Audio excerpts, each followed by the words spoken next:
Spider-Man 2's Venom might actually be none other than Peter Parker, despite indications to the contrary. Eddie Brock is usually Venom's alter identity in Marvel comics and films, but it's obvious that the new game will take the character in a different path.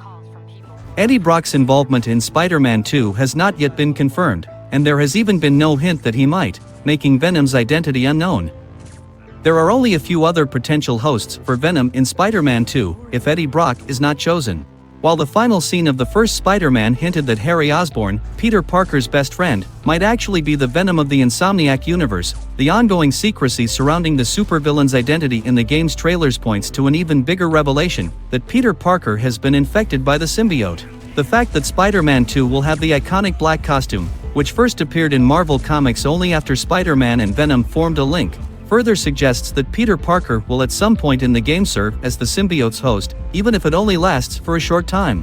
Peter Parker's introduction as Venom might have profound effects on Spider-Man 2 if he follows in the footsteps of his comic book and film forebears. Gamers may find themselves playing as Miles Morales' Spider-Man more frequently than they had anticipated because they are obliged to battle Peter Parker in an epic duel between the two Spider-Men from the Insomniac franchise. This would give Miles Morales a chance to shine as the protagonist while clearly establishing Peter Parker as the potential main adversary of Spider-Man 2. This would explain why, despite having two characters, Spider-Man 2 doesn't include a multiplayer co-op option. If Peter Parker turns out to be Venom in the game, Spider-Man 2 will no longer be a superhero team-up but a hero versus hero conflict. Additionally, Peter Parker's probable transformation into Venom may be a plot device used by Spider-Man 2 to eliminate the franchise's original hero in favor of Miles Morales.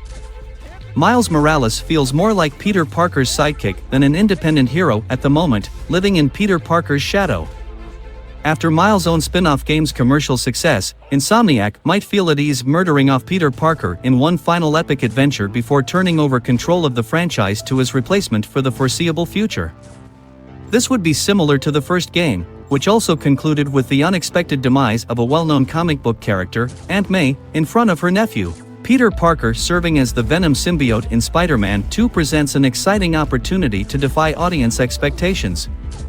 Even though this may be a crushing blow, it may also serve as the ideal way for this version of Peter Parker to end his long career as a vigilante, opening the door for Miles Morales' Spider-Man to assume the role of the Insomniac universe's leading superhero. Even though Insomniac is keeping quiet regarding Venom's part in Spider-Man 2, things don't seem promising for Peter Parker therein. Before San Diego Comic-Con, Insomniac debuted a new Venom graphic that gives the fan-favorite villain a frightening new look. While Venom's design in Spider-Man 2 successfully portrays his hideous visage, fans may find the background details in this image to be more fascinating. The fact that Kraven's army's vehicles can be seen around the villain as though getting ready for battle behind Venom raises the possibility that the player will be in charge of the symbiote monster while he battles Kraven's henchmen. By allowing players to play as both Miles Morales and Peter Parker and switch between the two heroes as needed, Spider-Man 2 is already raising the bar for the series. But it's likely that this installment will continue the trend set by its predecessors and include some missions in which the player is not in control of either Spider-Man, similar to the missions from the previous game that had a playable Mary Jane. Even though Miles' friend Gank or Mary Jane might once more be the focus of some of Spider-Man 2's missions, having certain missions where the player controls Venom would be a significant enhancement. Mary Jane missions were one of the more contentious aspects of Insomniac's first Spider-Man game. Swapping them out for maybe far more action-packed Venom adventures would be a terrific approach to fix those issues. A playable Venom would not only make the game's mechanics more fascinating, but it might also let the player view the story from the villain's point of view, like Abby did in The Last of Us Part 2. It's feasible that taking this route could provide additional insight into Venom's animosity against Peter Parker, given that Insomniac has said that Peter Parker plays a significant role in the development of Venom. With several loose ends from its predecessors and a slew of teasers from Insomniac, there is still a lot that is unknown about Spider-Man 2's story.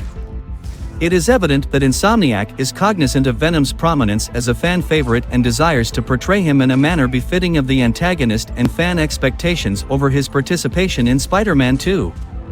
Insomniac was hoping to drop the perfect hint to have fans wondering about the villain's role leading up to release, and the recently unveiled image may be just that. As a result, a playable Venom is unquestionably on the table for this game.